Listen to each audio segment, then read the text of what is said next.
المعصومين المظلومين ولعنة الدائمة الباقية على أعدائهم مجمعين من الآن إلى قيام يوم الدين. أما بعد فقد قال الله الحكيم في كتابه الكريم وهو أصدق الصادقين وقوله الحق. أعوذ بالله من الشيطان الرجيم. بسم الله الرحمن الرحيم. قل لا أسألكم عليه أجرا إلا المودة في القربى ومن يقترف حسنة نزد له فيها حسنا إن الله غفور شكور. ایک صلوات بھیجیے پر محمد. اللهم صل على محمد وآل محمد. عزیزان محترم، سورہ شورى کی 23ویں آیت ہے، بہت مشہور و معروف آیت. اس سے پہلے کہ میں بیان کا آغاز کروں، میں آپ حضرات کی خدمت میں شہادت بی بی کونین حضرت فاطمہ زہرا سلام اللہ علیہا کی تسلیت پیش کرتا ہوں، اور خاص طور سے روح عصر رواں حضرت حجت بن الحسن عجل اللہ تعالیٰ فرجہ الشریف کی خدمت میں.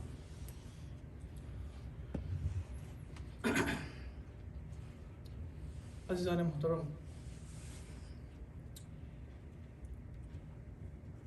کچھ نکات آپ کی خدمت میں عرض کروں گا. شاید ایک دوسرے سے وصف نہ ہو، پیوستگی نہ ہو، لیکن کوشش یہ ہوگی کہ چونکہ شب شہادت حضرت فاطمہ زہرا سلام اللہ علیہ آپ کے حوالے سے کچھ باتیں تبرکن اور ثوابن ماشاءاللہ اس بات کو ثابت کرنے کے لیے کہ ہم محب فاطمہ ہیں. بے شک.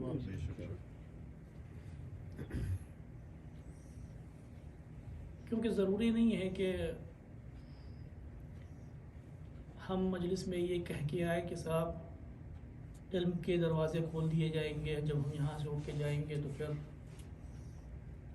عالم ہو جائیں گے، علامہ بن جائیں گے، آیت اللہ بن جائیں گے. ایک مجلس سے ایک وقت میں کچھ نہیں ہوتا. ظاہری طور پر میں اپنی بات کو بہت ہی احتیاط کے ساتھ آپ کی خدمت میں عرض کر رہا ہوں. ظاہری طور پر سبحان اللہ اس کے جو معنوی اثرات ہیں، اس فرش اعضا پر آنے کے جو معنوی اثرات ہیں، اس کو نہ ہم سمجھ سکتے ہیں نہ بیان کر سکتے ہیں، بلکہ آنے والے وقت میں انسان کو احساس ہوتا ہے کہ اس کے کیا برکات تھے، اور بعض اوقات احساس بھی نہیں ہوتا ہے. اور روایتیں بھی کہتی ہیں کہ جب وہاں پر اٹھیں گے، جب وہاں پر اٹھائے جائیں گے تب احساس ہوگا. سبحان اللہ سبحان اللہ. تو مجلس کی سب سے بڑی جو برکت ہے، صلوات محمد و آل محمد. اللهم صل على محمد وآل محمد. یہ بھی کچھ تھوڑا سا ٹیڑھا ہو گیا ہے. مولانا کے علاوہ بھی کوئی بیٹھ کے دیکھ سکتا ہے کبھی کبھی، ضروری نہیں کہ مولانا ہی بیٹھے. تو اس کو تھوڑا سا صلوات بھی اللهم صل على محمد وآل محمد. تو مجلس کی سب سے بڑی برکت یہ ہے کہ جب ہم یہاں پر آتے ہیں تو اس بات کا ثبوت دیتے ہیں کہ ہم کس کے چاہنے والے ہیں. اس بات کو ہمیشہ ذہن میں رکھیں. سب سے بڑی برکت یہی ہے، اور ہمارے آنے کا سبب اور علت بھی یہی ہے. اگر ہمارے گھر میں، ہمارے محلے میں، اگر ہمارے خاندان میں جاننے والوں میں کسی کا انتقال ہو جاتا ہے تو ہم وہاں یہ سوچ کر نہیں جاتے کہ کیا ملے گا. وہاں جاتے ہیں اس بات کو ثابت کرنے کے لیے کہ ہاں ہم آپ کے ساتھ ہیں. تو مجلس میں آنے کا سب سے بڑا سبب یہ ہے، سب سے بڑی برکت یہ ہے کہ جب ہم اس فرش اعضا پر آتے ہیں تو ہم یہ بتاتے ہیں کہ ہم کس کے ماننے والے ہیں، ہم کس کے چاہنے والے ہیں. قرآن مجید کی جس آیہ کریمہ کی تلاوت میں نے آپ کے سامنے آپ کے حضور میں کی، بہت مشہور و معروف آیت ہے، جس میں پروردگار اعلیٰ میں ارشاد فرما رہا ہے کہ اے رسول ان سے کہہ دو کہ لا اسألکم علیہ اجرا الا حفظ ہے سب سبحان اللہ. کہ اجر رسالت صرف مودت ہے، محبت ہے. آپ حضرات سنتے رہتے ہیں مودت اور محبت کا فرق، لیکن ابھی مقصود نظر وہ نہیں ہے. اور قرآن مجید جب اجر رسالت مودت کو بتا رہا ہے اور مجلس میں آنے کی غرض یہ ہے کہ ہم اظہار مودت کر سکیں، سبحان اللہ سبحان اللہ. تو نہ صرف یہ کہ ہم اپنے آپ کو پہچانوا رہے ہیں کہ ہم کس کے علم کے سائے میں ہیں، بلکہ اس فرش عزا پر آ کر ہم اجر رسالت کو بھی ادا کرتے ہیں. کیوں؟ کہ اظہار مودت کر رہے ہیں، اظہار محبت کر رہے ہیں ان سے کہ جو ذوی القربہ ہے، ذوی القربہ. اور آیت جو آگے بیان کر رہی ہے وہ یہ ہے کہ جو بھی محمد وعلی محمد پہ اللہم صلی علی محمد وعلی محمد. اس آیت کے جو آگے بیان ہو رہا ہے وَمَن يَقْتَرِفْ حَسَنَةً نَزِدْ لَهُ فِيهَا حُسْنًا، اور جو اس نیک کام جو ایک نیک کام کو انجام دیتا ہے پروردگار عالم اس کی نیکی میں اضافہ کرتا ہے. مطلب کیا ہوا؟ دو باتیں سمجھ میں آئی اس آیہ کریمہ سے. پہلی بات تو یہ سمجھ میں آئی کہ اظہار مودت یا مودت ذوی القربہ کے ساتھ یہ اجر رسالت. اور دوسری بات جو سمجھ میں آئی وہ یہ ہے کہ اس عمل کا جو ثواب ہے وہ پروردگار عالم نے کس طرح سے بیان کیا کہ جو نیک عمل کو انجام دے گا پروردگار عالم اس کی نیکی میں اضافہ کرے گا. قرآن مجید میں جب عمل کے جو انسان کا نیک عمل ہے اس کے اجر کی جب بات ہوتی ہے تو مختلف طریقے سے پروردگار عالم نے بیان کیا. آپ حضرات سنتے رہتے ہیں، کبھی کہا کہ جو نیک عمل کو انجام دے گا پروردگار عالم اس کو اس کا اجر عطا کرے گا، جیسا عمل ویسا اجر. سبحان اللہ. ذرہ برابر عمل خیر کیا وہ بھی دیکھو گے، ذرہ برابر عمل شر کیا وہ بھی دیکھو گے. کہیں پہ پروردگار کہہ رہا ہے کہ من جاء بالحسنۃ فلہ عشرۃ امثالها، جو ایک نیکی کو انجام دے گا پروردگار عالم اس کو 10 برابر دے گا. تو ایک بار پروردگار نے کہا کہ جو عمل خیر انجام دے گا پروردگار عالم اس کو اس کے برابر اجر عطا کرے گا، جیسا عمل ویسا اجر. ایک بار کہا کہ جو عمل انجام دے گا اس کو 10 برابر عطا کرے گا. اور ایک آیت میں اور ارشاد ہوتا ہے کہ جو انسان عمل خیر انجام دیتا ہے اس کی مثال اس بالی کی طرح ہے کہ جس میں اس گیہوں کے اس کی طرح ہے کہ جس میں 7 بالیاں ہوں اور ہر اس میں 10 دانے ہوں. سبحان اللہ سبحان اللہ. تو پروردگار عالم نے مختلف مواقع پر آ کر مختلف طرح سے ایک عمل خیر کی جو اجرت ہے، جو عمل خیر کا جو ثواب ہے اس کو مختلف طریقے سے بیان کیا. کبھی 1، کبھی 10، کبھی 70، کبھی 700. لیکن جب مودت کا تقاضا کیا تو پروردگار عالم نے یہ نہیں بیان کیا کہ کتنا اجر دیا جائے گا. کیا سبحان اللہ سبحان اللہ سبحان اللہ. کیا فرمایا کہ جو اس عمل خیر کو انجام دے گا پروردگار عالم اس کی نیکی میں اور اضافہ کرے گا. واہ واہ سبحان اللہ سبحان اللہ. یہ نہیں بتایا کہ 700 گنا ملے گا، 1000 گنا ملے گا، 70 حج کا ثواب مل جائے گا، گناہ معاف کر دیے جائیں گے. کہا کہ نہیں، جو انجام دے گا پروردگار عالم اس کی نیکی میں اور اضافہ کرے گا. سبحان اللہ. کیوں نہیں بیان کیا؟ کیونکہ محبت اور مودت ایک ایسا عمل ہے کہ جس کی مقدار کو طے نہیں کیا جا سکتا. سبحان اللہ. کیا کہنے. محبت کی مقدار کو طے نہیں کیا جا سکتا. اور محبت اگر کسی انسان کے دل میں پائی جاتی ہے تو معیار محبت بھی الگ الگ ہوا کرتا ہے. سبحان اللہ سبحان اللہ سبحان اللہ. ہم کسی سے محبت کرتے ہیں کیونکہ وہ ہمارا رشتہ دار ہے. ہم کسی سے محبت کرتے ہیں کیونکہ وہ صاحب علم ہے. ہم کسی سے محبت کرتے ہیں، اظہار مودت کرتے ہیں کیونکہ ہمارے جو فوائد ہیں اس سے وابستہ ہیں. ہم کسی سے محبت کرتے ہیں کیونکہ وہ ایک اچھا انسان ہے. بھائی محبت کے جو معیار ہے وہ الگ الگ ہے. جی جی صحیح. ہماری محبت ہر ایک کے لیے برابر نہیں. نہیں ہے. معیار محبت الگ ہوتا ہے, مقدار محبت الگ ہوتا ہے. صحیح. اسی لیے پروردگار عالم نے مودت اہل بیت کا ثواب جو ہے اس کو بیان نہیں کیا. کیوں بیان نہیں کیا؟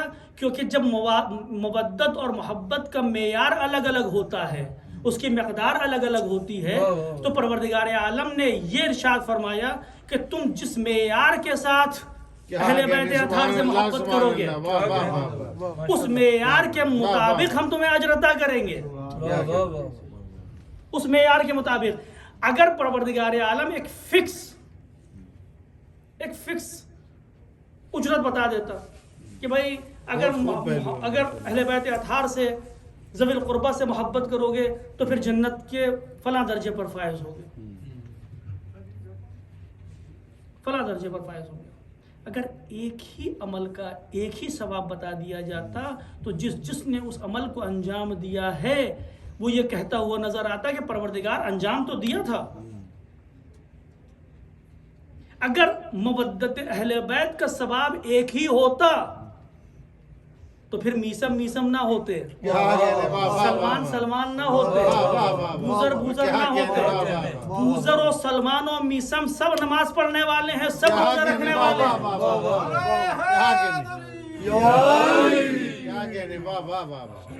سب عمل خیر انجام دینے والے ہیں, سب رائے حق پر ہیں, سب اشہد ان محمد رسول اللہ کہنے والے ہیں, سب اشہد ان علی ولی اللہ کہنے والے ہیں. لیکن جب پروردگار نے دیکھا کہ بوزر کا معیار محبت کیا ہے, سلمان کا معیار محبت کیا ہے, میسم کا معیار محبت کیا ہے, اس معیار کے مطابق بتایا کہ سلمان تم 10ویں درجے پر ہو, مقدار تم 8ویں درجے پر ہو, بوزر تم کیا کہنے. محمد بلند الصلوات. اللهم صل على محمد وآل محمد.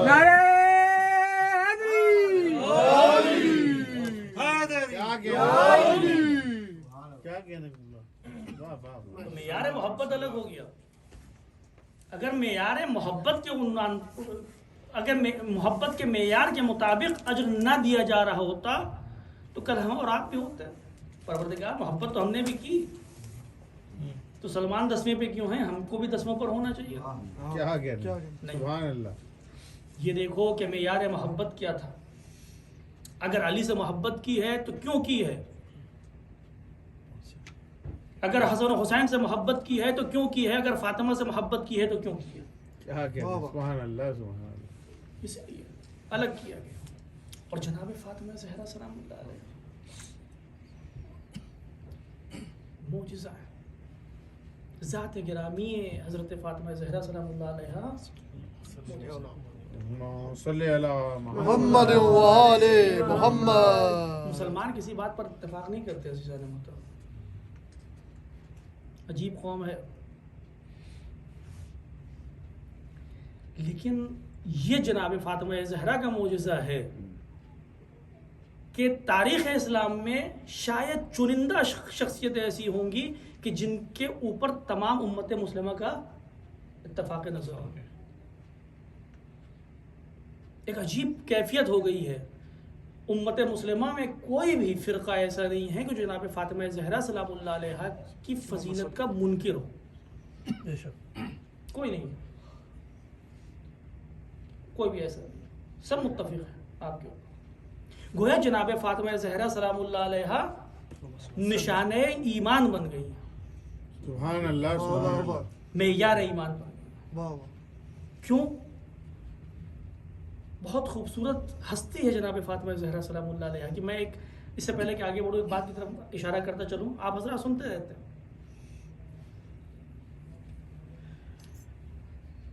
پیغمبر اسلام, میں اس بات کو اس سے پہلے بھی عرض کر چکا ہوں, پیغمبر اسلام کو جو پروردگار عالم نے معراج عطا کی تو پھر کیا کہہ کر خطاب کیا؟ عبد. سبحان الذی اسری بعبدہ. اس سے پہلے میں یہیں پہ پڑھ چکا ہوں. تو پروردگار عالم نے کہا کہ تم عبد ہو اس لیے معراج مل رہی ہے. رسول بھی ہیں, نبی بھی ہیں, خاتم المرسلین بھی ہیں, طٰہٰ بھی ہیں, مزمل بھی ہیں, مدثر بھی ہیں. لیکن جب وہ فضیلت عطا کی گئی کہ جو کسی نبی کو عطا نہیں کی گئی تو پھر کیا کہا؟ کیا کہنا، سبحان واہ اللہ. واہ. عبد ہو تم، اس لیے تم وہاں تک پہنچ رہے ہو عبدیت کی وجہ سے. لیکن میں ابھی جو اشعار پڑھے گئے ایک دم سے میرے ذہن میں بات آئی، بہت خوبصورت شعر تھا. اس نے پڑھا تھا کیا شعر تھا کہ سدرۃ المنتہی؟ وہ ایک سوال بھیجا محمد اللہم صلی علی محمد و آل محمد. یوں ہی نہیں گئے تھے محمد خدا کے پاس، سدرا سے لے کے آنا تھا تحفہ بطول کا. واہ واہ. خدا سے آ کے لے کے آنا تو تحفہ بطور کا. کیا کہہ رہا ہے شاعر؟ رسول جو خاتم المرسلین ہے، جو افضل البشر ہے، جو وجہ خلقت کائنات ہے، پروردگار عالم اس رسول کو لے کر جا رہا ہے. سبحان الذی اسری بعبدہ لیلا، اپنے بندے کو لے کر گیا، اپنے رسول کو نہیں لے کے گیا ہے، اپنے نبی کو لے کر نہیں گیا ہے، اپنے مزمل مدثر ان کو لے کر نہیں گیا ہے، اپنے بندے کو. یعنی اے نبی معراج پر جا رہے ہو تو بندگی کی وجہ سے جا رہے ہو. کیا کہنا، واہ واہ. لیکن عزیزان محترم آج تک ہم شاید غلط سمجھتے رہے. پروردگار عالم نے پیغمبر اسلام کو معراج بندگی کی وجہ سے عطا نہیں کی. کیا کہنا، واہ واہ واہ واہ واہ واہ. نہیں، معراج تو ایک سفر ہے. کیا کہنا، معراج تو ایک سفر ہے. سفر کیا کہنے، اجرت نہیں ہو سکتی. کیا کہنا، واہ واہ واہ واہ واہ واہ واہ. کیا کہنے. سفر کسی کے لیے انعام نہیں ہو سکتا کیا کہنا، واہ واہ. کہ صاحب آپ نے بہت اچھا کام کیا، چلیے یہ آج کل ہوتا ہے آپ سفر تفریح پر چلے جائیں. پیغمبر اسلام سفر تفریح پر تو نہیں گئے تھے. کیا کہنا، سبحان اللہ. معراج عطا ہوئی، قرآن مجید میں بیان ہوا بندگی کی وجہ سے. لیکن اے رسول یہ بندگی کی وجہ سے جو تمہیں معراج عطا ہو رہی ہے تو یہ معراج اس بندگی کی پاداش، اس بندگی کا انعام نہیں ہے. کیا کہنا، واہ واہ واہ واہ واہ واہ واہ واہ. شعر آپ کے ذہنوں میں ہے؟ شعر نہیں، انعام یہ معراج نہیں ہے. معراج تو ذریعہ ہے وہاں تک پہنچنے کا کہ جو واقعی انعام تھا. کیا کہنا، واہ واہ واہ واہ واہ واہ واہ. پیغمبر اسلام کی بندگی سے پروردگار عالم اتنا زیادہ خوش ہے کہ صرف معراج عطا نہیں ہو رہی ہے، معراج کو ذریعہ بنایا جا رہا ہے کہ اے میرے حبیب تم بہترین بندے ہو، تم میرے پاس آؤ، میں تمہیں ایسا تحفہ دوں گا. کیا کہنا، واہ واہ واہ واہ. کیا کہنا، واہ واہ واہ. کیا لے کر آئے؟ کیا کہنا، واہ واہ واہ واہ. فاطمہ بندگی کی مثال صرف بندگی کی مثال نہیں ہے، یقین بندگی کی مثال ہے. فاطمہ یقیناً بندگی کی مثال ہے. لیکن عزیزان محترم ایک قدم میں آگے بڑھا کر یہ آپ کی خدمت میں عرض کرنا چاہوں گا کہ فاطمہ بندگی کی مثال نہیں ہے بلکہ تمام بشریت کی بندگی کے لیے پروردگار عالم کا دیا ہوا انعام ہے. کیا کہنا، واہ واہ واہ واہ واہ. جب پروردگار عالم خوش ہوا کیا اپنے کہنا، حبیب واہ کی واہ بندگی سے، واہ واہ واہ. کیا کہنے، واہ واہ.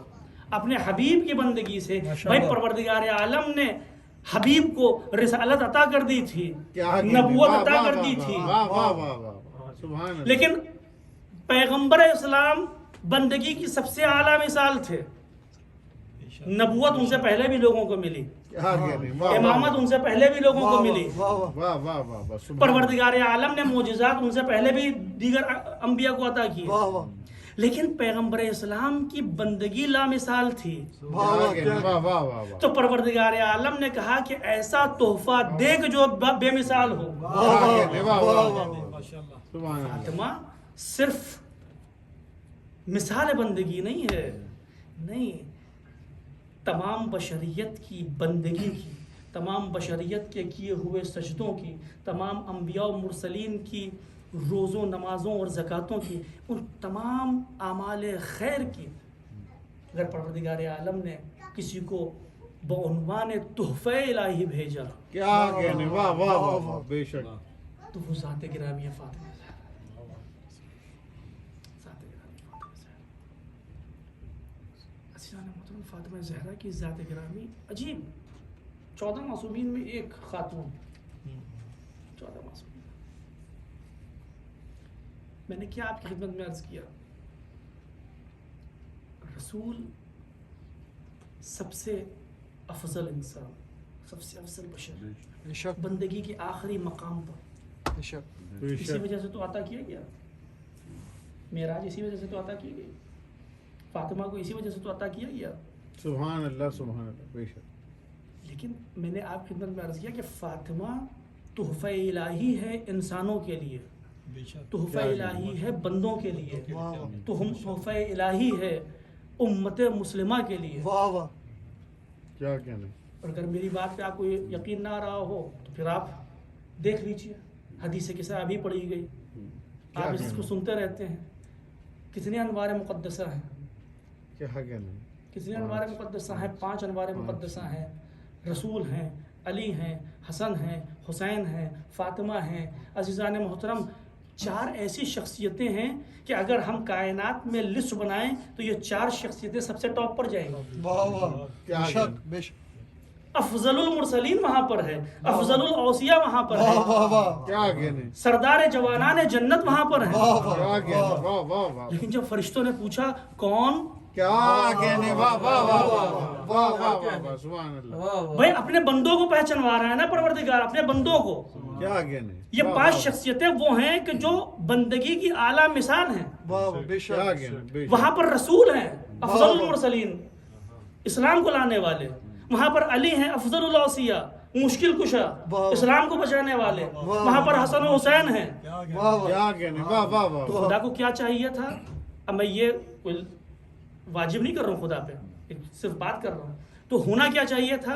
بھائی رسول کی شخصیت سب سے افضل تھی، تو ہونا تو یہی چاہیے تھا کہ جب فرشتوں نے پوچھا کہ کون، تو پروردگار عالم فرماتا کہ میرا حبیب ہے، پہچانتے نہیں ہو، کیا واہ کہنے. واہ اس کا داماد ہے، اس کی بیٹی ہے، اس کے نواسے ہیں. واہ کیا واہ کہنے. واہ واہ واہ لیکن اعلان قدرت کیا ہوا؟ نہیں، رسول سے آغاز نہیں ہو رہا ہے، علی سے آغاز نہیں ہو رہا ہے، حسن حسین سے آغاز نہیں ہو رہا ہے، اعلان قدرت ہو رہا ہے ہم فاطمہ. کیا کہنے. واہ واہ واہ واہ واہ واہ واہ کیوں؟ کیونکہ فرشتوں کو پہچانوا رہا ہے کہ بندگی کیا ہوتی ہے، اور انسانوں سے بتا رہا ہے کہ اتنا یاد رکھنا کہ محور بندگی کون ہے. کیا کہنے. واہ واہ واہ واہ. سبحان اللہ سبحان اللہ. سید النساء العالمین بلند الصلوات. اللہم صلی علی محمد و آل محمد. نعرہ حیدری. نعرہ حیدری یا علی یا علی یا علی مدد حق حیدر. برائے خوشنودی جناب سیدہ بلند تر صلوات. اللہم صلی علی محمد و آل محمد. سبحان اللہ واہ سبحان واہ اللہ. رسول اسلام کا اصلا صرف اگر آپ تاریخ پڑھ لیجیے کہ پیغمبر اسلام کس طرح سے جناب فاطمہ سے برخورد کیا کرتے تھے، تو انسان حیران ہو جاتا ہے کہ ایک باپ ہر روز آ کے اپنی بیٹی کے دروازے پر آ کے صرف سلام کر کے چلا جا رہا ہے، واہ واہ دق الباب نہیں کر رہا، سبحان اللہ سبحان اللہ. زیارت نہیں کر رہے ہیں، ملاقات نہیں کر رہے ہیں. السلام علیکم یا اہل بیت النبوہ، سلام کر کے چلے جا رہے ہیں. فاطمہ آ رہی ہیں، رسول اپنی جگہ سے کھڑے ہو جا رہے ہیں. سبحان اللہ سبحان اللہ. کیونکہ ہم نے فاطمہ کو نہیں پہچانا، لیکن رسول فاطمہ کو پہچانتے ہیں. سبحان اللہ. بے شک. واہ بہت بڑی بات ہے عزیزان محترم، روایتوں میں یہاں تک ملتا ہے کہ پیغمبر اسلام نے اپنی حیات میں، اب ظاہر سی بات ہے کہ پیغمبر اسلام کی حیات میں امام علی علیہ السلام کی ولایت سب پر نہیں ہے، پیغمبر اسلام کی ولایت ہے کیونکہ نبی ابھی حیات ہے. پیغمبر اسلام نے اپنی حیات میں حتیٰ کہ امام علی علیہ السلام سے فرمایا تھا کہ سنو فاطمہ کیا کہہ رہی ہے ویسا کرو. بہت بڑی بات ہے، بہت بڑی عظمت ہے بی بی کی. دیکھو فاطمہ کیا کہہ رہی ہے ویسا کرو. شہزادی کی ذات خود معجزہ ہے. میں نے آپ کی خدمت میں عرض کیا، اس سے پہلے شاید میں آپ کی خدمت میں عرض کر چکا ہوں کہ اگر آپ تاریخ اسلام کو دیکھیں تو امام علی علیہ السلام، آپ کی سیرت، آپ کی زندگی معجزہ ہے پیغمبر اسلام کے لیے. سبحان اللہ. بے شک. یہ شاید میں عرض کر چکا ہوں آپ کی خدمت میں. کیوں؟ کیونکہ جب کعبے میں پیدا ہوئے، لوگ دیکھ رہے ہیں کعبے میں پیدا ہو رہا ہے انسان، دور دور تک بات گئی، لوگوں کے ذہن میں آ گیا کہ ہاں بھائی علی کعبے میں پیدا ہوئے تھے، مولود کعبہ ہے، کوئی اور پیدا نہیں ہوا، اور اس طرح سے اس طرح سے ولادت ہوئی امام علی علیہ السلام کی. وہ تمام حالات آپ کے سامنے، میں تفصیل میں نہیں جانا چاہتا. تو ذہنوں میں یہ بن جاتا ہے کہ بھائی بہت ہی مبارک مولود ہے. اور پیغمبر اسلام نے جب اعلان بعثت کیا تو سب سے پہلے اقرار کرنے والا کون تھا؟ امام علی علیہ السلام کے ساتھ. بے شک سبحان اللہ. تو علماء یہ فرماتے ہیں کہ امام علی علیہ السلام نے سب سے پہلے اقرار کیا. کیوں کیا؟ کیونکہ لوگوں کے ذہنوں میں تھا کہ یہ مولود مبارک ہے، خانہ کعبہ مبارک ہوا کرتا تھا. سبحان اللہ. تو در واقع امام علی علیہ السلام کی خانہ کعبہ میں ولادت کا سبب یہ تھا کہ بعد میں رسالت پیغمبر کی گواہی دیں. کیا کہنا سبحان اللہ. یعنی رسالت پیغمبر کے لیے بعنوان معجزہ. معجزہ کیوں ہوتا ہے؟ نبوت کے دعوے کو ثابت کرنے کے لیے، رسالت کے دعوے کو ثابت، اسی لیے تو معجزہ ہوتا ہے نا. تو پیغمبر اسلام کی حیات میں امام علی علیہ السلام کو بھیجا ہی اسی لیے گیا کہ بعنوان معجزہ آپ کی رسالت کو ثابت کر سکیں. سبحان اللہ سبحان اللہ. بالکل وہی کردار، وہی نقش جناب فاطمہ زہرا کا ہے امام علی علیہ السلام کے حوالے سے. کیا کہنا سبحان اللہ سبحان اللہ. جب سب نے علی کا انکار کر دیا تو کس نے دفاع کیا؟ فاطمہ نے. پیغمبر اسلام نے شخصیت فاطمہ زہرا سلام اللہ علیہا کو اس طرح سے لوگوں کے سامنے پیش کیا اور لوگوں کو آپ کی فضیلت پر یقین تھا. ابھی میں نے آپ کی خدمت پر عرض کیا، آج بھی امت مسلمہ اس بات پر متفق ہے شہزادی کی شخصیت پر. کسی کو کوئی اعتراض نہیں ہے، کیونکہ یہ حدیثیں ہر کتاب میں منقول ہیں. من اذاها فقد اذانی ومن اذانی فقد اذى اللہ. جس نے فاطمہ کو اذیت دی اس نے مجھے اذیت دی، اور جس نے مجھے اذیت دی اس نے پروردگار کو اذیت دی. جس سے فاطمہ راضی ہو اس سے خدا راضی ہوگا. یہ حدیثیں صرف ہماری کتابوں میں نہیں ہیں. سیرت پیغمبر اور سنت پیغمبر یہ دونوں چیزیں جناب فاطمہ زہرا سلام اللہ علیہا کی شخصیت کو ثابت کرنے کے لیے تھی. اور پھر وہی بیٹی آتی ہے اس ٹائم کہ جب تمام لوگ علی کے مقابلے میں کھڑے ہوئے. علی کی ولایت کس طرح سے ثابت ہوگی؟ علی کی ولایت ثابت ہوئی. یہ عالم دین کا فقرہ ہے کہ اگر فاطمہ نہ ہوتی تو آج اشہد ان علی ولی اللہ کہنے والا کوئی نہ ہوتا. کیا کہنا سبحان اللہ سبحان اللہ. بے کوئی شک نہیں ہوتا. علی کی ولایت کو بچانے والی جناب فاطمہ زہرا سلام. بے شک بے شک. آپ خطبہ فدق دیکھ لیجئے. خطبہ فدق اس سے پہلے میں نے مجلس جناب فاطمہ کے حوالے سے پڑھی تھی، تو خطبہ فدق کے حوالے سے میں نے اس میں پڑھا تھا. لیکن عجیب خطبہ ہے. کس لیے جناب فاطمہ آ رہی ہیں اور یہ کیا کہہ کے اس دربار کو چھوڑا؟ انہوں نے کہا کہ میں تو فدق کے لیے آئی نہیں تھی، کیا کہنا. واہ واہ واہ. ولایت اقرار علی. میں تو ثابت کرنے آئی تھی کیا کہنا. کہ کون منافق ہے کون واہ مومن ہے. واہ واہ واہ. یہ جو یہ میرے نہیں ہے. دربار خلافت میں شہزادی جناب فاطمہ زہرا، ہم سنتے رہتے ہیں کہ جناب زینب کا سر سورج نے بھی نہیں دیکھا. جناب فاطمہ زہرا سلام اللہ علیہ بھی ایسی تھی. کسی نے جناب فاطمہ زہرا سلام اللہ علیہ کو نہیں دیکھا تھا، لیکن وہ خاتون دربار خلافت میں جاتی ہیں اور وہاں پر جا کے خطبہ ارشاد فرماتی ہیں. عجیب خطبہ، آپ پڑھیے تو محظوظ ہوں گے آپ سے. اور وہاں پر جا کے کیا کہتی ہیں؟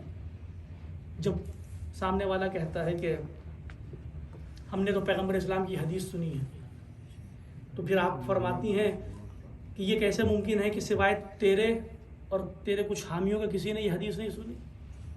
اور اس دربار کی بات کرتا ہے تو یہ دربار تو منافقوں اور کافروں سے بھرا ہوا ہے. کیا کہنا. ہر دشمنان اہل بیت لعنت. بے شمار. اشارہ فرماتے ہیں کہ یہاں پر وہ لوگ موجود ہیں کہ جو میرے بابا کو شہید کرنا چاہتے تھے. دربار خلافت میں کھڑے ہو گئے، تاریخ میں موجود ہے. تو اگر علی آج زندہ ہے تو فاطمہ کیوں؟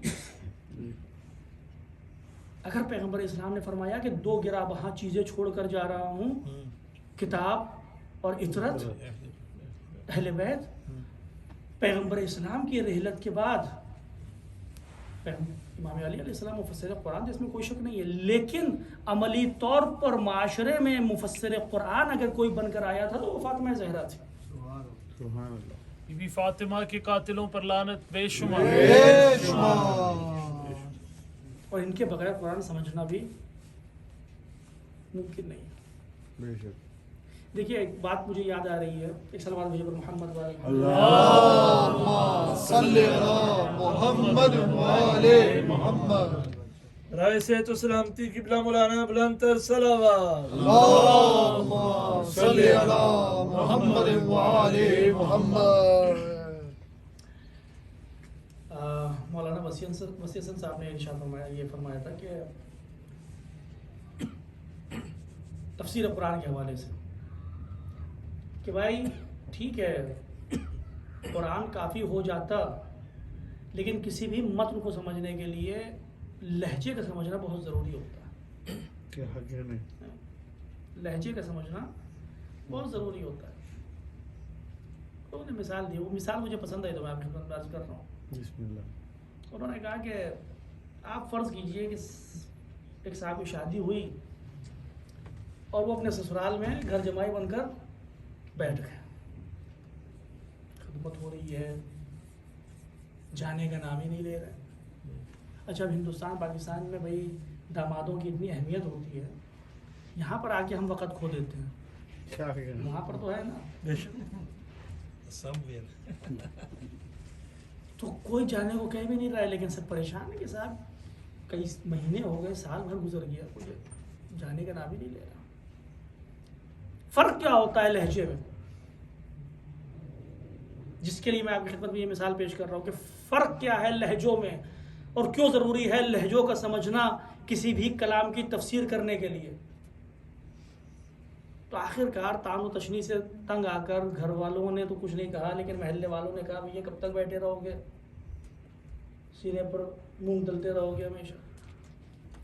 تان و تشنی سے تنگ آ کر کئی سالوں کے بعد انہوں نے کہا کہ چلو بھیا اب یہاں سے رخصت ہوتے ہیں۔ آئے اپنی ساس کے پاس، کہنے لگے کہ صاحب مادر گرامی میں نے سوچا ہے کہ چلا جاؤں،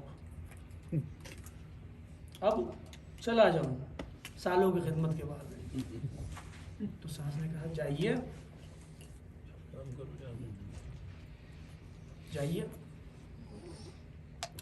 اسی کے مقابلے میں ایک دوسرا شخص جس کی شادی ہوئی، وہ کبھی اپنے سسرال ہی نہیں آتا ہے، ہمیشہ بزی ہے، ادھر سے ادھر مختلف ممالک گھوم رہا ہے، پیسے والا بھی ہے، چلیے یہ بھی ایڈ کر دے رہے، تو پھر اہمیت زیادہ بڑھ جاتی ہے۔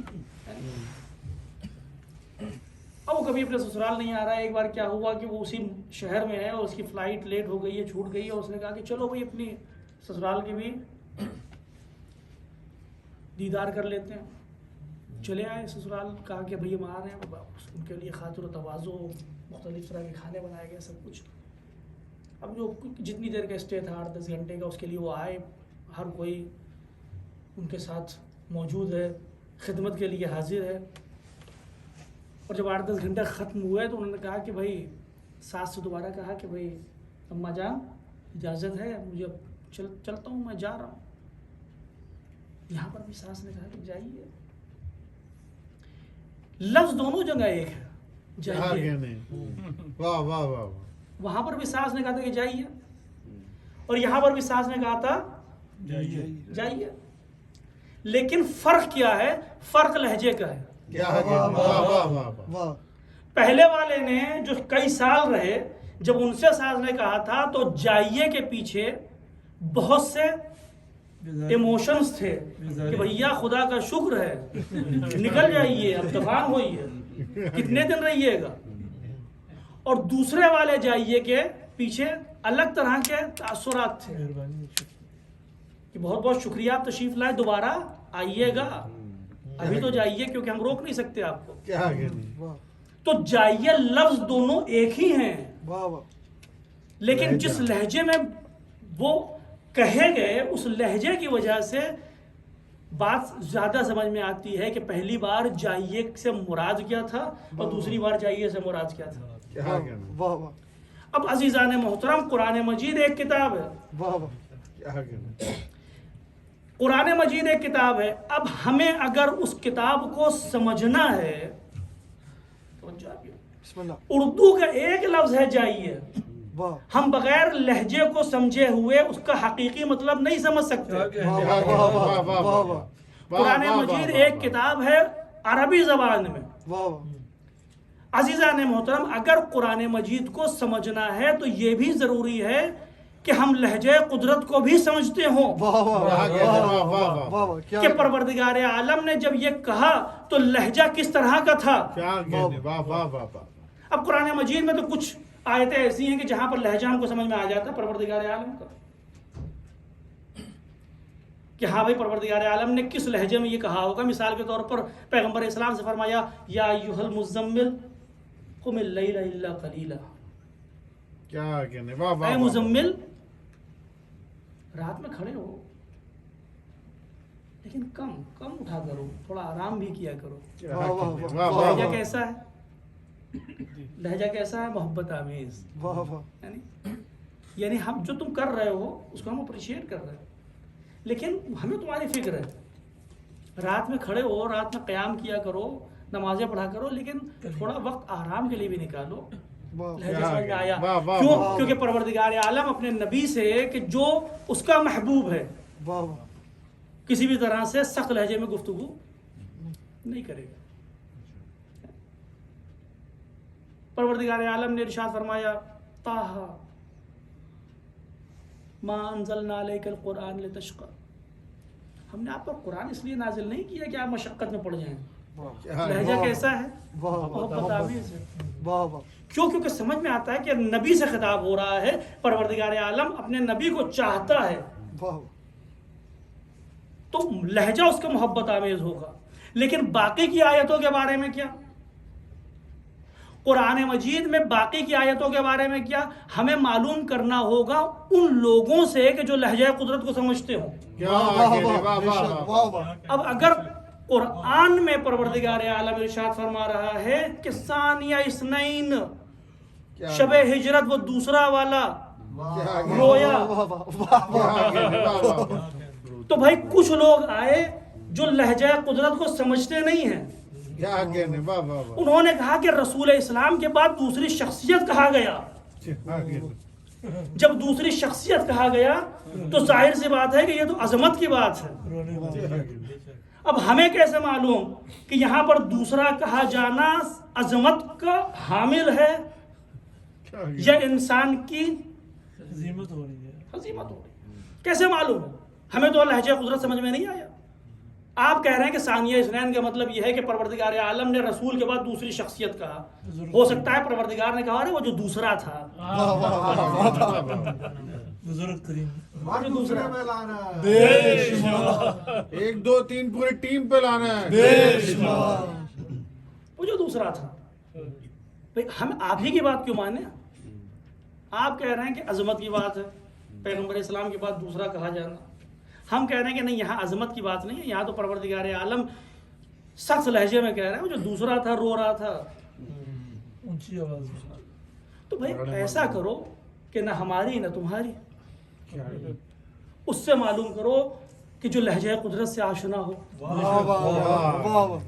اب یہ دیکھ لو کہ اگر فاطمہ بذات رسول ہے، اگر فاطمہ وہ شخصیت ہے کہ جس کے بارے میں پیغمبر اسلام نے فرمایا کہ جس سے فاطمہ راضی اس سے پروردگار راضی، جس سے فاطمہ ناراضی اس سے پروردگار ناراضی، تو فاطمہ کی رضایت پروردگار عالم کی رضایت کی ضمانت ہے، اور فاطمہ کی خوشنودی پروردگار عالم کی خوشنودی کی ضمانت ہے.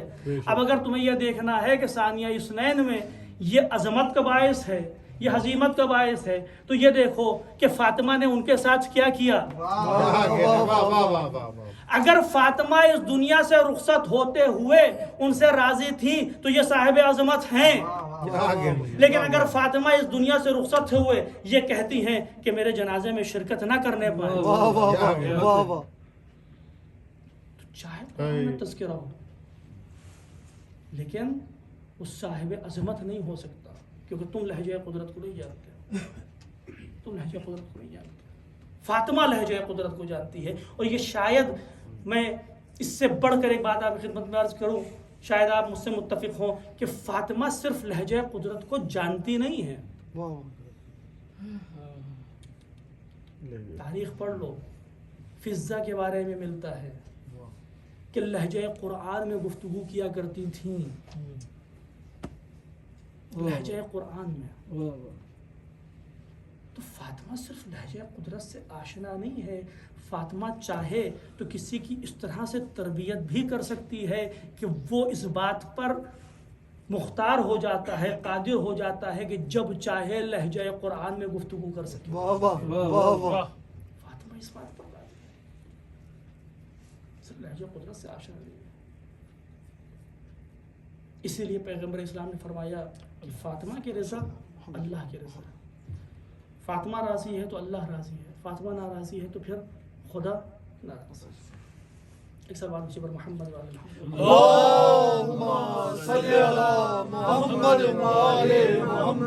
مجلس 7:30 بجے شروع ہوئی تھی، میں آ گیا تھا، ابھی 2 گھنٹے ہو گئے مجلس پڑھتے ہوئے، مجھے 15-20 منٹ کا مرثیہ نکالنے تب بھی 1 گھنٹے سے اوپر میری مجلس ہو چکی ہے، تو میں زیادہ وقت نہیں لوں گا آپ کا۔ تو یہ لہجہ قرآن ہے، یہ لہجہ قرآن ہے۔ پروردگار عالم نے جناب فاطمہ زہرا سلام اللہ علیہا کو وہ مقام عطا کیا ہے، وہ منزلت عطا کی ہے کہ جس کا ثانی نہیں ملتا، جس کی نظیر نہیں ملتی۔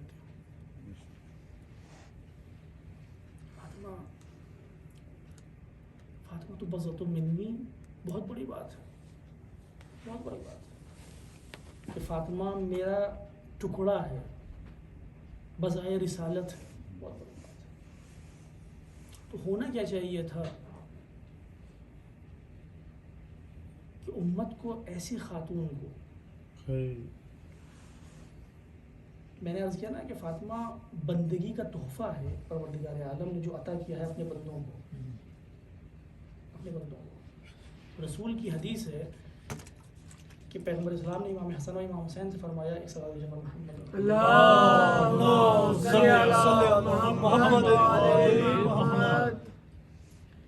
کہ تم دونوں جوانان جنت کے سردار ہو اور شفاعت تمہاری ماں کے پاس ہے۔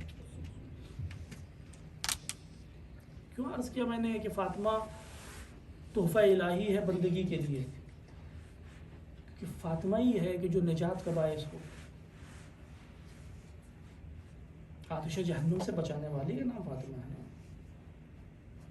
اسی لیے تو فاطمہ کہا جاتا ہے، اسی لیے فاطمہ کہا جاتا ہے۔ وہ بیٹی کہ جس کو پیغمبر اسلام آ کر سونگھا کرتے تھے تاکہ جنت کی خوشبو مل سکے، وہ بیٹی جس کے لیے پیغمبر اسلام اپنی جگہ سے کھڑے ہو جایا کرتے تھے تاکہ فاطمہ کو اپنی جگہ پر بٹھا سکے، وہ بیٹی کہ جس کے در پر آ کے پیغمبر اسلام ہر روز سلام کیا کرتے تھے تاکہ امت دیکھ سکے، وہ بیٹی جس کے لیے پیغمبر اسلام امام علی علیہ السلام سے بارہا فرماتے تھے کہ پھر فاطمہ کو کوئی تکلیف نہ ہو۔ تو پھر حق امت یہ تھا کہ اگر فاطمہ اس مقام کی حامل ہیں تو حق امت یہ تھا کہ حق فاطمہ یہ تھا کہ امت فاطمہ کا وہ احترام کرے، وہ عظمت دے فاطمہ کو کہ جو شاید کسی کو نہ ملی ہو۔ لیکن عزیزوں، آج حسین کا روزہ ہے، آج امام علی کا روزہ ہے، آج غریب کہے جانے والے امام غریب الغربا امام رضا کا روزہ ہے، لیکن اس بیٹی کا روزہ نہیں ہے کہ جس کو پیغمبر اسلام نے وہ عظمتیں عطا کی۔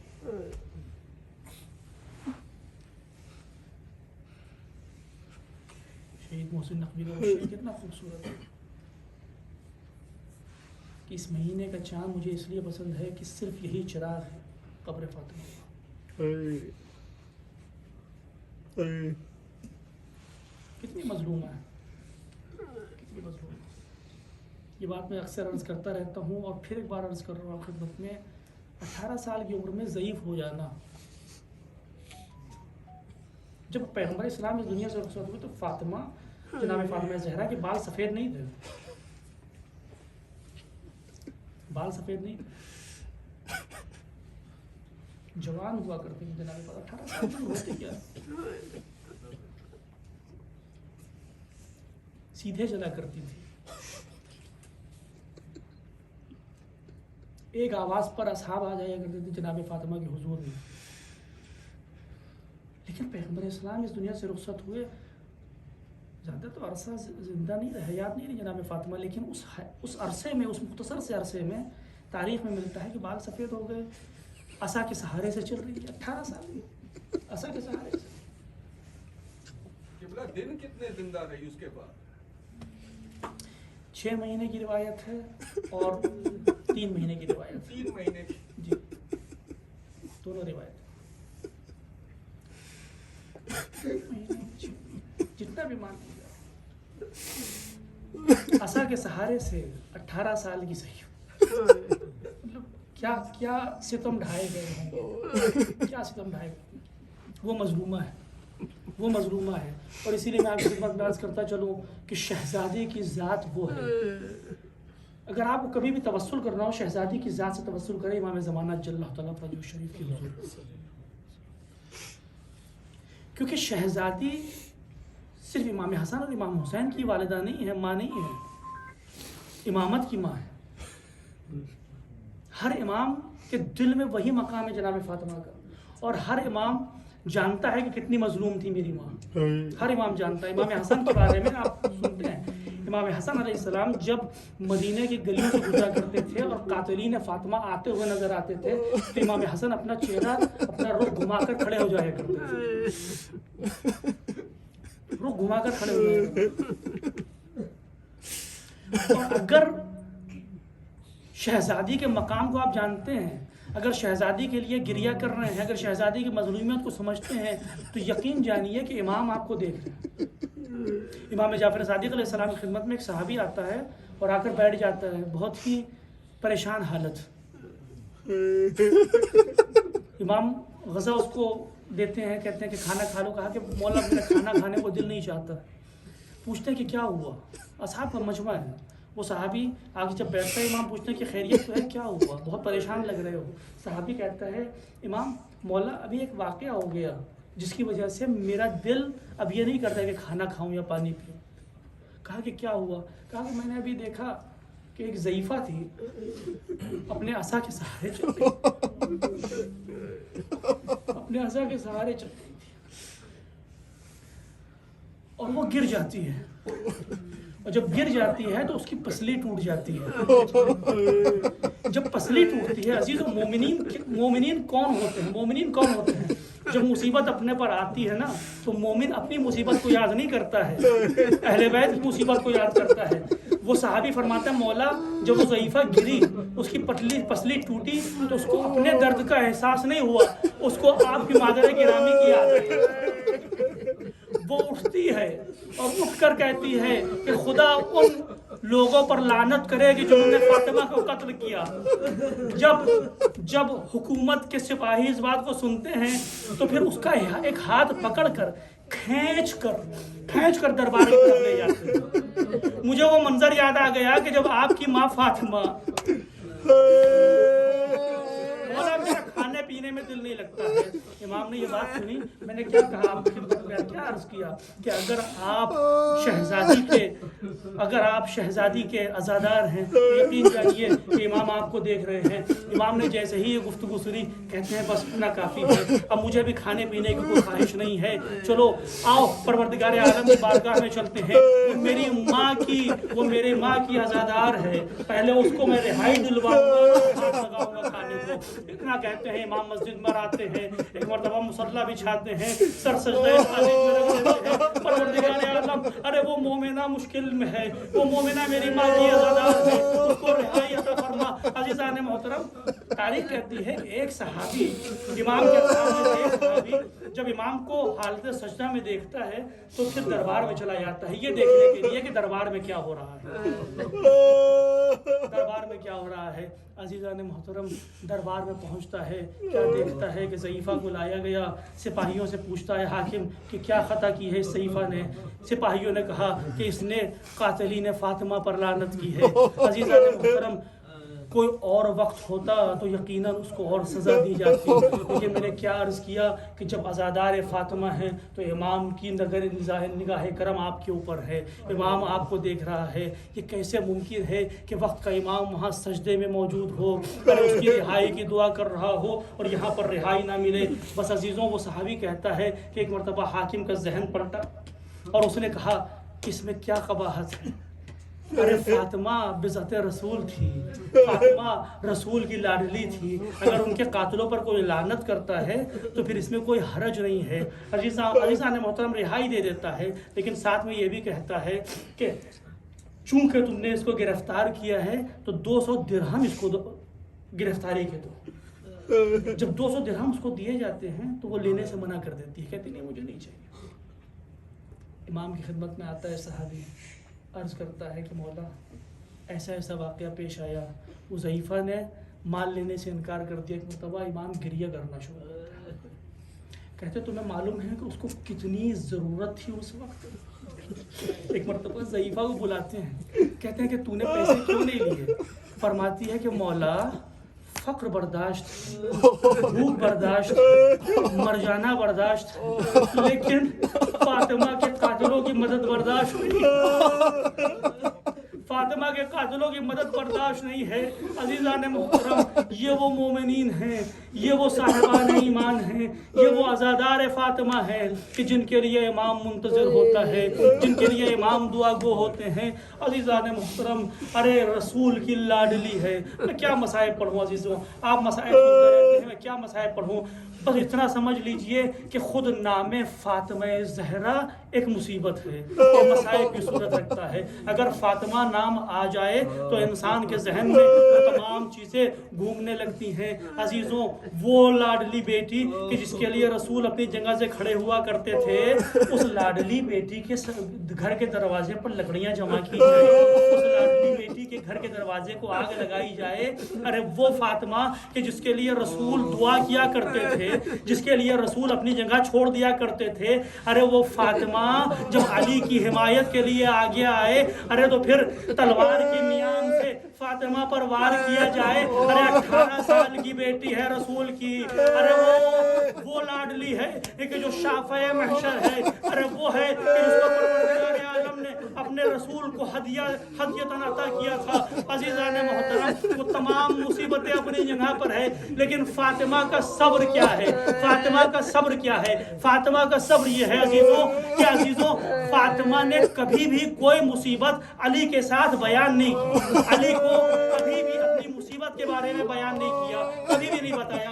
عزیزوں، اسما کیا کہتی ہیں؟ اسما کہتی ہیں کہ جب شہزادی رخصت ہو گئی، امام علی علیہ السلام تشریف لائے غسل کے لیے، جناب فاطمہ زہرا کے جسد اطہر کو لے کر گئے۔ جب غسل دیا جا رہا تھا تو میں نے ایک مرتبہ علی کی آواز سنی، علی نے ایک نعرہ بلند کیا۔